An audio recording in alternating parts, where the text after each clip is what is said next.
জগতে ছিলে ময়া আমি তোমারে ভুলে কাম কাম জগতে ছিলাম আমি তোমারে ভুলে লোভ লালসা জগতে ছিলাম আমি তোমারে ভুলে ভোলালো জগতে ছিলাম আমি তোমারে ভুলে তুমি নারায়ণ পতিত পাবন অগতির গতি নারায়ণ তুমি বিপদ পারণ নারায়ণ নারায়ণ নারায়ণ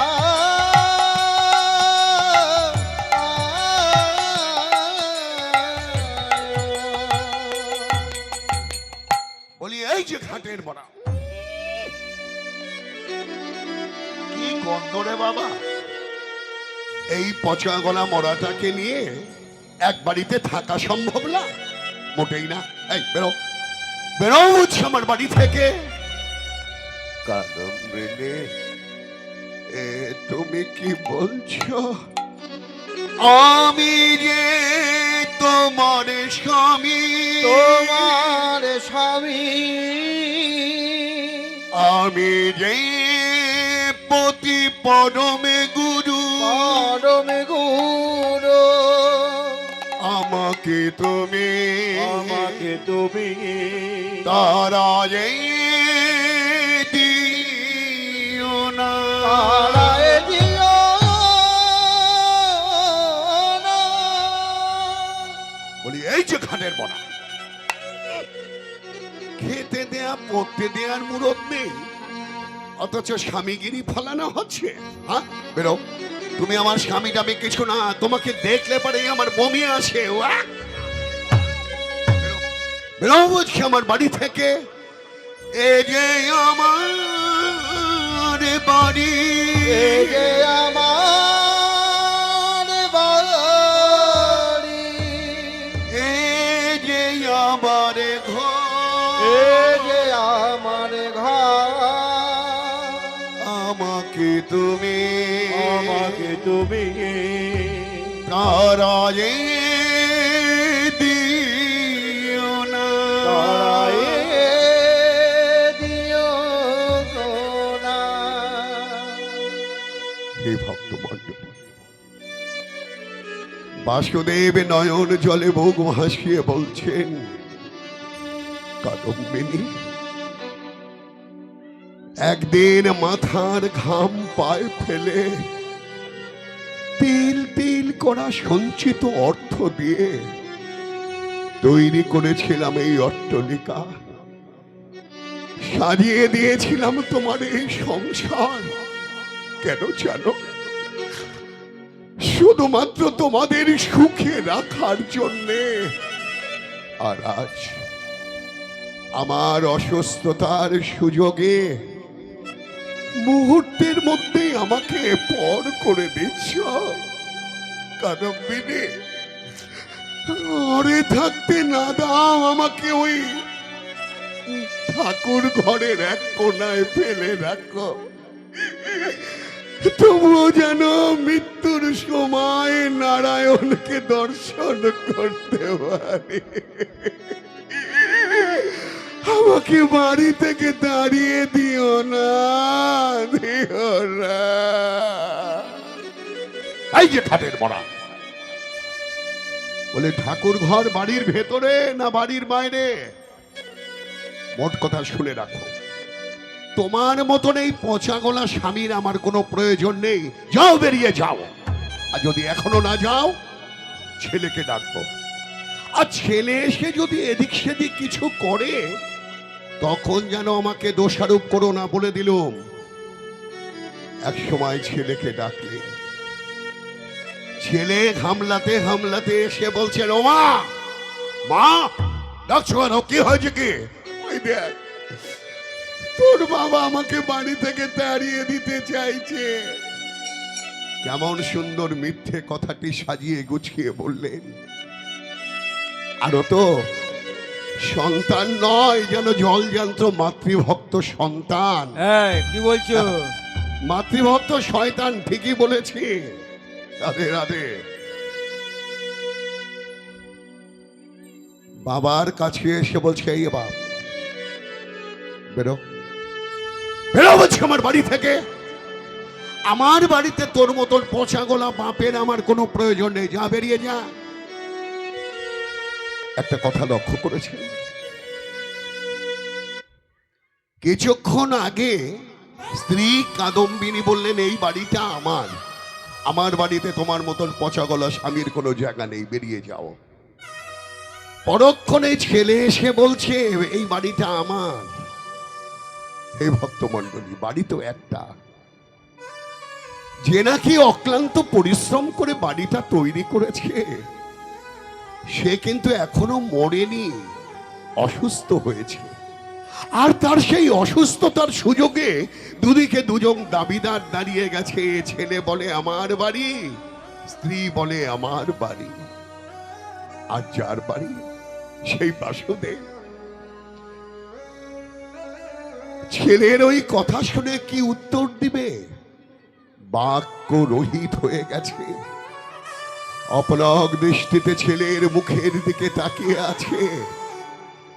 বহুক্ষণ পর নীরবতা ভঙ্গ করে বললেন, খোকা, খোকা রে, গুরুজনকে মান্য করতে না পারিস ক্ষতি নেই, গুরুজনকে যেন কখনো অমান্য করিস না খোকা। কেন জানিস? একদিন তুইও তো বাবা হবি। আর সেদিন যদি তোর ছেলে তোর মুখের সামনে দাঁড়িয়ে এমন করে আঘাত দিয়ে কথা বলে, পারবি না খোকা? সেদিন তুই আমার মতো সহ্য করতে পারবি না, পারবি না। এই বাপ, তোর মুখে ওই শাস্ত্র কথা শোনার মতন সময় আমার হাতে নেই। ভালোয় ভালোয় বাড়ি থেকে বেরো। আর তা যদি না বেরোস না বাপ, এই দেখেছি চেলা কাঠ, এই চেলা কাঠ দিয়ে মারতে মারতে তোকে বাড়ি থেকে তাড়াবো। যা, বেরিয়ে যা খোকা। যাবো খোকা, যাবো। সবার বাবাকেই একদিন চলে যেতে হবে। যেদিন তোর বাবার যাবার সময় হবে, হাজার চেষ্টা করে আর ধরে রাখতে পারবি না, যেতে তো হবে। এই জানিস যদি যেতে হবে, তবে ঢং দেখিয়ে বসে আছিস কেন? বেরো, বেরো বলছি, না হলে এই চেলা কাঠ দিয়ে মারতে মারতে তাড়াবো। যা, বেরিয়ে যা খোকা। কেউ রবে না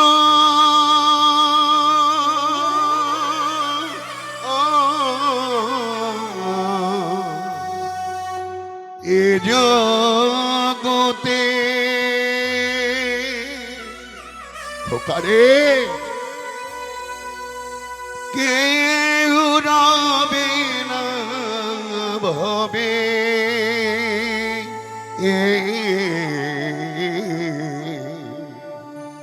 খোকা।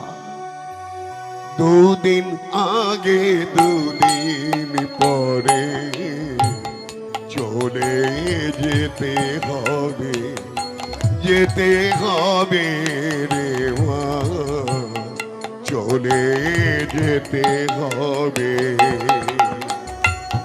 কেউ রবে না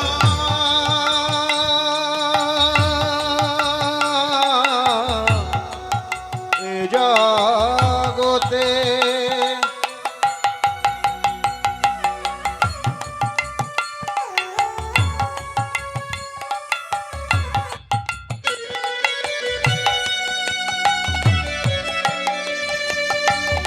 এই বাপ, যাবি তো সে আমিও জানি।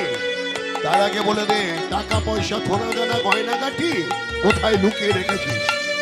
মরে গেলে তো আর পাওয়া যাবে না। বল বল, কোথায় রেখেছিস? দোকানে পরে রবে টাকা করি, পরে রবে জমিদারি, পরে রবে টাকা করি, পরে রবে জমিদারি, পরে রবে টাকা করি, পরে রবে জমিদারি, পরে রবে টাকা করি, পরে রবে জমিদারি, আসবে সমনে লয়ে যাবে, আসবে সমন লয়ে যাবে, সকল বাঁধন ছেড়ে। দুদিন আগে দুদিন পরে চলে যেতে হবে, যেতে হবে এবার, চলে যেতে হবে। কেউ রবে না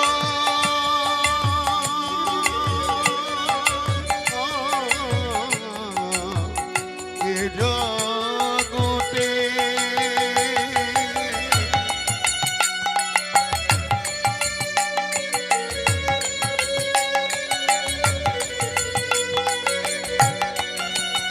এই মা, ভালোই ভালোই কিন্তু বাড়ি ছাড়, আর না হলে চেলা কাঠ দিয়ে কিন্তু মারতে মারতে তাড়াবো। বেরো বেরোবো আজকে আমার বাড়ি থেকে। খোকা যাবো, খোকা যাবো।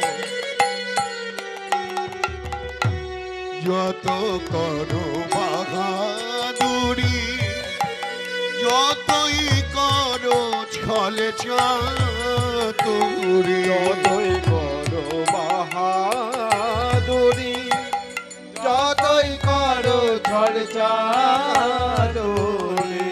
যত করো বাহাদুরি, যতই করো ছলে চাতুরি, যতই করো বাহাদুরি, যতই করো ঝড়-চাতুরি,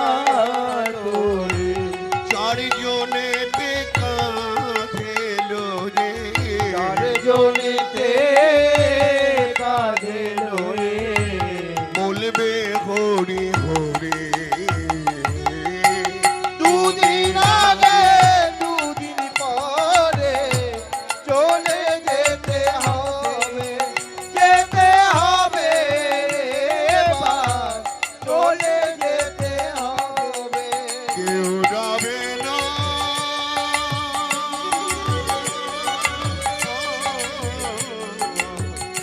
এ জগতে।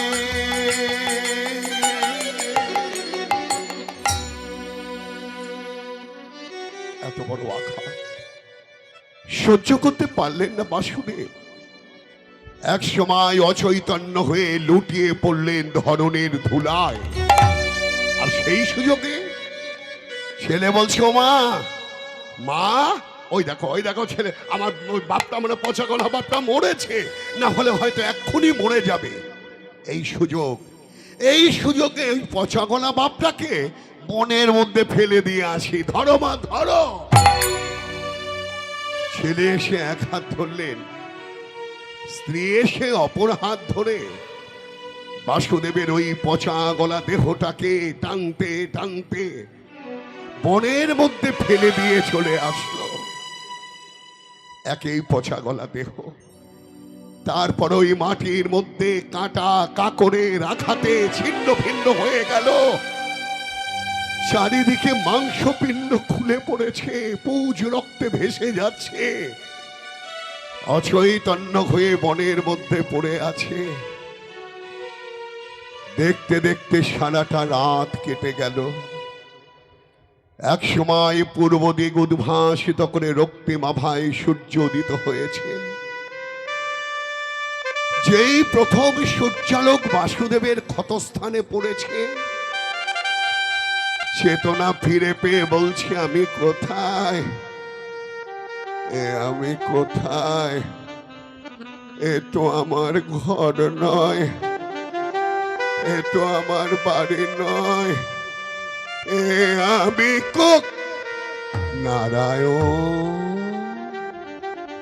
হে দয়াময়, একদিন তোমার কাছে আমি প্রার্থনা জানিয়ে বলেছিলাম, এই সংসারের কোলাহল আমার ভালো লাগে না, সংসার থেকে দূরে, বহু দূরে, নির্জন নিভৃত স্থানে আমার আশ্রয় করে দাও। তাই বুঝি এই গহন বনে আমাকে আশ্রয় করে দিয়েছ। ভালো করেছ প্রভু, খুব ভালো করেছ। দিনে দিনে বাসুদেবে দিনে কাটি যায়, কাটি যায়। দিনে দিনে বাসুদেবে দিন কাটি যায়, কাটি যায়। দিনে দিনে বাসুদেবে দিনে কাটি যায়, কাটি যায়। দিনে বাসুদেবে দিন কাটি যায়, কাটি যায়। অসহ্য যন্ত্রণা বাসু সহিতে না পারয়, অসহ্য যন্ত্রণায় বাসু সহিতে না পারে। কাঁদে কাঁদে বাসুদেব কহিতে লাগিল, কাঁদি কাঁদি বাসুদেব কহিতে লাগিল, কৃপা করো দয়াময়, এ করো এই বেলা। কৃপা কর দয়াময়, করো এই বেলা। একবার তুমি জামাই দয়া করো, তুমি আমায় দয়া করো, আমি পতিত অধম। তুমি আমায় দয়া করো। ক্ষতের মাঝারে আজি পোকা জন্মিল, ক্ষতের মাঝারে আজি পোকা জন্মিল, এই না ক্ষতের মাঝারে আজি পোকা জন্মিল। মায়ের মাঝারে আজি পোকা জন্মিল, অসহ্য যন্ত্রণা বাসু সহিতে নারিল, অসহ্য যন্ত্রণায় বাসু সহিতে নারিল। প্রভু এবার আমায় দয়া করো, এবার আমায় দয়া করো, আমি অধম পামর। এবার আমায় দয়া করো। অন্তর যাবে শ্রী নারায়ণ, অন্তরে জানিলা, অন্তর্যামী শ্রীনারায়ণ অন্তরে জানিলা, ভক্তের দুঃখ লাগি লীলা প্রকাশে, ভক্তের রক্ষার লাগি লীলা প্রকাশিলা। আজ নতুন লীলা প্রকাশে নতুন লীলা প্রকাশিলা আজ ভক্তের রক্ষার লাগি নতুন লীলা প্রকাশিলা শাস্ত্রে বললে আশ্রয় নিয়াম হজে তারে কৃষ্ণ নাহি ত্যাজে আর সব মরে অকারণ তেজে নাকি শিশুকাল থেকে শ্রী নারায়ণের চরণ আশ্রয় নিয়ে আছে তার কি ওই দশা হতে পারে গো? আপদে বিপদে সম্পদে ভক্তকে রক্ষা করাই যে ভগবানের দায়িত্ব এবং কর্তব্য। তাই শ্রী ভগবান নতুন একটি লীলা প্রকাশ করলেন। লীলাটি কি? পদকর্তা তাই বলছেন, তবে দেখো কোমালিনী দুগিল ভাণ্ড লইয়া চলে নাচিয়া দেখো গোয়ালিনী দুগ্ধ ভাণ্ড লইয়া চলে নাচিয়া বনের মাঝারে যায় চলিয়া বনের মাঝারে যায় চলিয়া মাঝে দেখিল গিয়া দেখি রে বন মাঝে বাসুদেবে দেখিল নয়নে দেখে নয়নে কেন পড়ে আছো ও তুমি এখানে কেন পড়ে আছো ও তুমি এখানে কেন বনের মাঝে পড়ে আছো কেন কেন বলে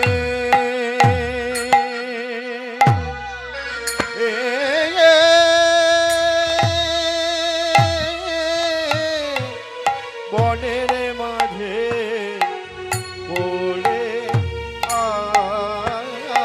আছো তুমি বলো বলো বাবা ঠাকুর কেন পড়ে আছো তুমি বলো বলো বাবা ঠাকুর কেন পড়ে আছো বলো কে তো মানে ফেলে গেল কেন পড়ে আছো বলো কে তো মারে ফেলে গেল কেন পড়ে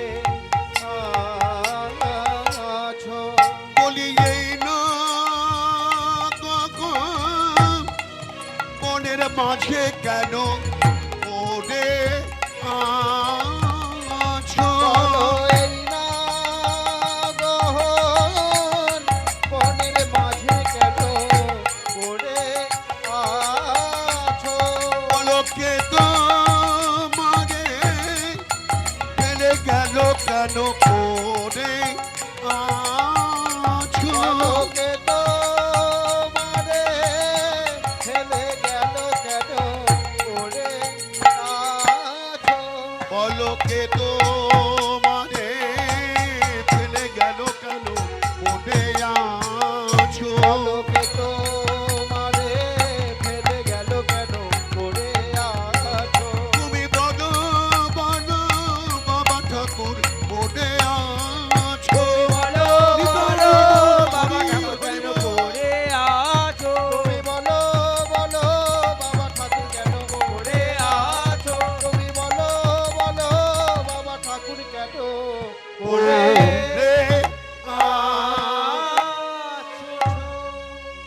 এক গোয়ালিনী গো প্রতিদিন হাটে দুধ বিক্রি করতে যান। আজ বড় দেরি হয়ে গেছে, হাট ধরতে হবে, তাই রাজপথ পরিত্যাগ করে বনের মধ্যে দিয়ে যাচ্ছেন। আর বনের মধ্যে দিয়ে যেতে যেতে অকস্মাৎ ওই বাসুদেবকে ডেকে বলছেন, বাবা ঠাকুর, ও বাবা ঠাকুর, তোমার এই অসুস্থ শরীরে তুমি বনের মধ্যে পড়ে আছো কেন? ও বুঝেছি বুঝেছি, তোমার মহাব্যাধি কুষ্ঠ হয়েছে তো, তাই তোমার ছেলে তোমার স্ত্রী তোমাকে এই বনের মধ্যে ফেলে দিয়ে চলে গেছে, এই তো। কিন্তু বৈষ্ণব তো কোনোদিন পরনিন্দা পরচর্চা করে না। ও মা, এ জগতের মানুষ আমরা আমাদের ভুল ত্রুটি কিন্তু কখনো দেখি না। কি দেখি? অপরে কি করলো তার চুলচেরা বিশ্লেষণ করতে করতে সময় পার করি। কিন্তু বৈষ্ণব একেবারে তার বিপরীত। বৈষ্ণব কোনোদিন অপরের ভুল ত্রুটি দেখেন না, নিজের ভুল ত্রুটি অন্বেষণ করে তার যথাযথ প্রতিবিধানের ব্যবস্থা তিনি করেন।